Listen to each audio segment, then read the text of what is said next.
Buenas tardes, ya. Como mencionara Alejandra Brito recién, la exposición que acaba de hacer, esta presentación también se inscribe en un proyecto, en el mismo proyecto de investigación que agrupa y reúne a 4 universidades del sur de Chile y bueno, y que le da sentido a la presentación de este trabajo. Es un trabajo que, al menos en el territorio austral, digamos, en el extremo sur de Chile, donde termina prácticamente América del Sur, ha presentado una serie de dificultades por cuanto existe poca bibliografía escasa, algunos elementos de esa referencia son contradictorios, por lo tanto hemos tenido que recurrir a la Constitución o a levantar la información en base a recurrir a archivos propios de la empresa, a archivos nacionales, que son los archivos del Estado, porque las empresas que constituyeron estas actividades fueron parte, o sea, son parte del Estado, digamos, y a la prensa local para poder incluso fijar algunas fechas que eran importantes para explicar el proceso completo, además de las visitas a terrenos y replantear o levantar en terreno lo que sucedía actualmente con cada una de las expresiones. La emergencia del petróleo y la industria petrolífera en Chile, si bien se produce en 1945, tiene una larga data desde el punto de vista de las exploraciones desde fines de 1800. Desde el punto de vista legal, el Estado le entrega inicialmente a los privados la posibilidad de generar la exploración y la explotación, lo que se acaba en los años 30 y es, por decisiones estratégicas del Estado, es el propio Estado el que asume la propiedad de todos los yacimientos y del producto que se encuentre en el territorio nacional. Esto genera un cambio importante porque le entrega a la Corporación del Fomento, más allá de la propiedad del hidrocarburo que se pudiera encontrar en el subsuelo,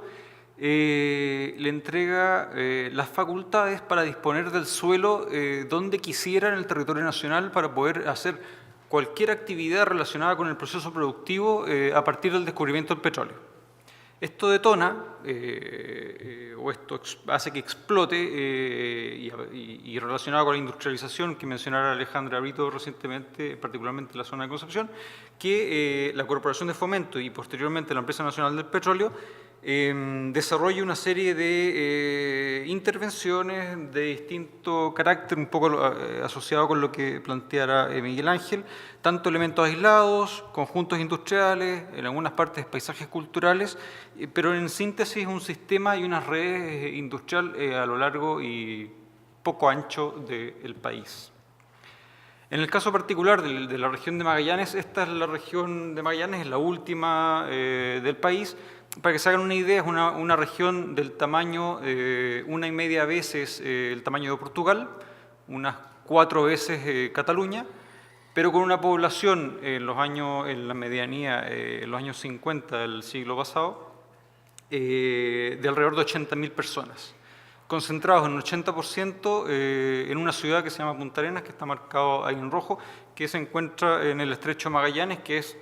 era la vía de comunicación natural, digamos, entre los continentes hasta la apertura del Canal de Panamá. Pero bueno, en 1945 se descubre petróleo en la isla de Tierra del Fuego, en la zona norte, y eso detona que en 1949 el Estado necesite evacuar la producción, todavía en bruto, y construye un puerto en la zona de Clarencia. ¿Qué es lo que pasa? Que este pequeño detalle, digamos, detona o genera, produce que el Estado tenga que hacerse cargo del proceso completo, y ese proceso completo, como está manifestado ahí, digamos, es explorar y extraer, refinar, almacenar, transportar y distribuir el hidrocarburo y sus subproductos. En una región escasamente poblada, de una inmensidad o de una extensión considerable, se hizo inevitable la necesidad de fijar mano de obra que ni siquiera era de la región, sino que vino principalmente de los grandes centros poblados del país, es decir, la zona del Biobío y la capital desde Santiago. En 1953 se construye un campamento en la zona Manantiales, o se empieza a configurar un campamento en la zona Manantiales, y un pequeño campamento, que se llaman campamentos, pero en realidad son asentamientos de distinta envergadura y complejidad en la zona de Clarencia.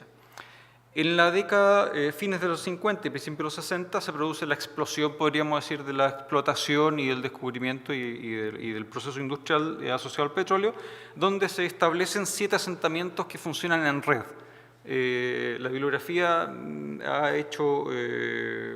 puesto atención en el campamento de Cerro Sombrero por ciertas condiciones estéticas que a los arquitectos les llaman particularmente la atención, y han quedado ocultos los otros 6 porque, bueno, son básicamente instalaciones industriales de mayor o menor complejidad.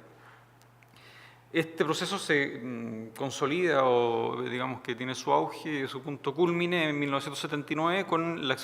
exploración y la explotación de yacimientos bajo la boca oriental del estrecho de Magallanes, donde aparecen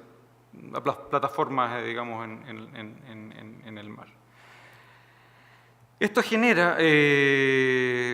esos siete asentamientos que tienen distintas características y que nacen evidentemente, el primero de ellos a partir del descubrimiento del petróleo en la zona de Manantiales, con unos asentamientos espontáneos vinculados con la actividad propiamente industrial. Se ven ahí unas casitas o unas unidades que eran transportadas que están asociadas a la explotación del primer pozo petrolero, que es de donde se está tomando la foto principal. En 1952 se construye una planta de combustibles y recién en 1953 se establece, la empresa planifica y construye lo que es el primer asentamiento definitivo de personal en el territorio. Son 17 casas planificadas en las oficinas centrales de la Empresa Nacional de Petróleo en Santiago y que se constituyen en la zona de empleados, que son las fotos superiores. Y abajo, en la foto abajo no se ve, pero debería estar en la derecha de la imagen. Este es el sector de obreros, ahí atrás se alcanzan a ver las casitas iniciales de la explotación y una serie de instalaciones industriales. Posteriormente, el hecho de haber instalado familias obliga a la constitución de equipamientos comunes y, bueno, básicamente la misma lógica que se han mostrado en los casos anteriores, con una segregación socioespacial, digamos, de los trabajadores en función de obreros y empleados. En el sector de Clarencia aparecen 2 asentamientos que son los puertos de embarque y de exportación del producto que se va a la zona de Concepción, donde se ha instalado la industria petroquímica. Aquí también son asentamientos que se van desarrollando de manera espontánea, básicamente aquí en el caso de Clarencia son 6 viviendas para empleados. Asociado a Clarencia aparece el Puerto Percy, que es en realidad el primer campamento planificado por la empresa y diseñado por la empresa. En ese minuto la empresa había constituido una oficina de arquitectura que se empieza a hacer cargo de los proyectos en el territorio y que presenta las mismas características a escala, digamos, de ciertos pueblos obreros que se han presentado anteriormente: viviendas para empleados, viviendas para obreros. En este caso presentan prácticamente el mismo diseño, un edificio que agrupa los equipamientos colectivos y una zona industrial que es la que está marcada ahí, donde es de almacenamiento y de soporte para el puerto que se alcanza a ver en la zona, en el muelle que se alcanza a ver en la zona de arriba. Ese es el estado actual del campamento. Este fue abandonado en el 2011 por la empresa y no fue cerrado, sino que está ahí, uno lo puede visitar. No hay nada, de hecho. Bueno, estas ruinas, podríamos decir. Este es el campamento más conocido de la actividad petrolera en Tierra del Fuego, que es el que yo les mencionaba, que ha sido objeto de cierta atención por los arquitectos y tiene una declaratoria de monumentos nacionales, el campamento Cerro Sombrero, que es un campamento que fue proyectado ex nihilo, digamos desde cero, por por la oficina de ENAP en Santiago, pero además por una serie de oficinas de arquitectura conocidas en esos años del centro del país.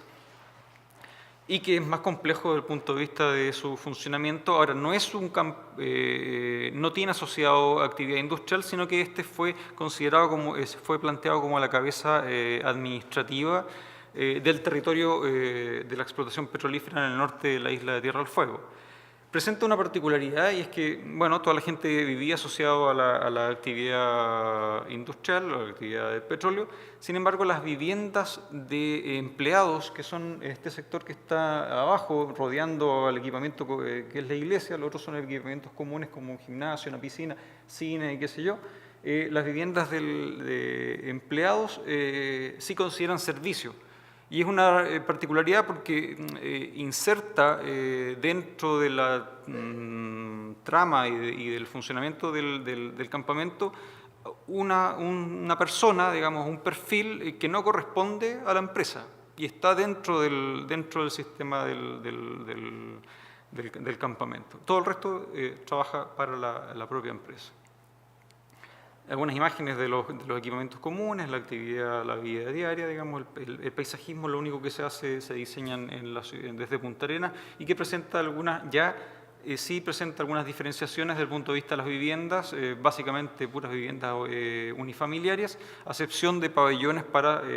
solteros en calidad de roles. Campamento Cuyen es algo similar a Cerro Sombrero, pero este sí tiene asociado industria, que es lo que está acá abajo. Digamos, bueno, esos cuadrados son los estanques de almacenamiento. Y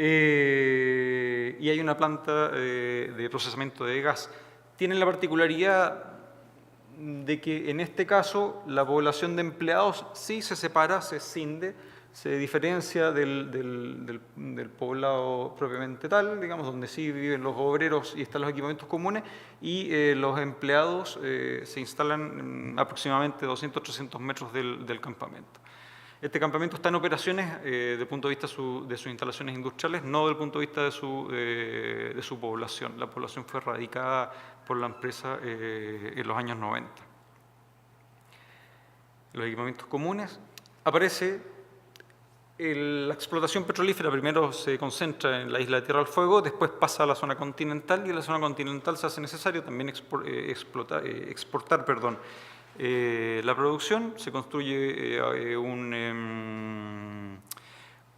pequeño asentamiento asociado a un puerto con una pequeña cantidad de viviendas que sí presentan la particularidad que ya los modelos de vivienda no son modelos de vivienda uno a uno que van diseñando arquitectos para resolver el problema puntual, sino que obedecen un plan de sistematización de la empresa y estandarización de los modelos, que los empiezan a caracterizar, digamos, los modelos 84, el 84A, modelo 100, 120, que corresponden a la superficie de cada una de las viviendas. Evidentemente también tiene equipamientos colectivos. Y Posesión, que es el último campamento que se sale un poco del esquema por cuanto su conjunto es parcialmente planificado por la empresa, se planifica en la zona de abajo, que es un núcleo central, y el resto del campamento empieza a funcionar un poco al arbitrio y en la misma dinámica de la actividad industrial y en función de sus oscilaciones y de los cambios tecnológicos. Sí tiene una particularidad y es que definitivamente separa la población de empleados, que por lo cambio de la ley del 78 ya no se llaman empleados y obreros, se llaman pobladores, pero sí los separa, los con familia y una escuela a 5 kilómetros del campamento propiamente tal. 3 minutos, sí, voy terminando. Estas son imágenes del campamento. Este sí sigue vigente, evidentemente con menos población que la que tuvo originalmente. Reflexiones finales. Tiene la particularidad, este caso es que, bueno, involucró al Estado en un proceso de industrialización que sobrepasa directamente los asentamientos productivos, involucra a regiones otorgándole distintos caracteres, la zona del Biobío con un uso industrial, definió la región de Valparaíso como la zona de procesamiento y de transformación porque estaba asociada al mayor centro de consumo, que era la región metropolitana. Pero también debió instalar equipamientos en otras regiones. Los campamentos presentan básicamente la misma lógica, independiente de que se evidencia, a pesar de que no hay registros explícitos de la empresa, se evidencia un proceso de aprendizaje desde el punto de vista de la optimización de las respuestas a las problemáticas del habitar colectivo, en el que existe un claro podemos decir, un camino hacia la optimización y la estandarización de las soluciones en desmedro de soluciones específicas y una cierta preocupación por la arquitectura que se había notado en las etapas iniciales. El mapeo, digamos, de las instalaciones que hubo en el apogeo en los años 80, evidentemente estuvo suscrita y hubo un proceso de agotamiento de los yacimientos, a un desmantelamiento de las plantas, los terminales de las zonas de almacenaje, con lo cual hoy en día en operación hay estos tres, y que sí evidencia a la vez que se notaba una política, digamos, o un aprendizaje de la empresa con respecto a cómo optimizar las instalaciones, ha evidenciado una despreocupación de la empresa con respecto a lo que ella misma generó, por cuanto algunos campamentos han sido directamente abandonados, como el caso de Percy Clarencia, Cuyen fue desmantelado y vendido a un privado, Manantiales fue traspasado a las Fuerzas Armadas, se transformó en un regimiento, y los otros han sobrevivido en función de la demanda y las lógicas productivas. Muchas gracias.